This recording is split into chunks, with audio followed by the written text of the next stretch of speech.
இப்போ நம்ம தோசைக்கு ஒரு சைடிஷ் பார்க்கலாம். அதுக்கு கொஞ்சம் எண்ணெய் ஊற்றிக்கலாம். கடுகு போட்டுக்கலாம். கடலைப்பருப்பு போட்டுக்கலாம். இஞ்சி பூண்டு தட்டி போட்டுக்கலாம்.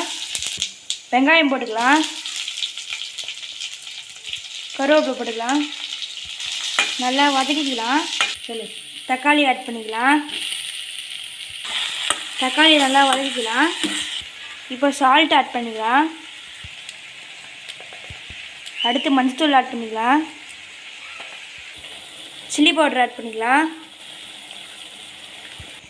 கரம் மசாலா ஆட் பண்ணிக்கலாம்.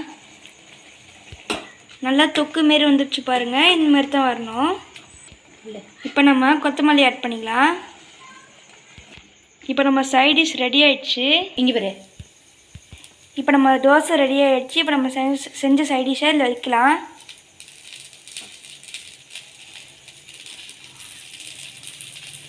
இதை அப்படியே க்ளோஸ் பண்ணிக்கலாம்.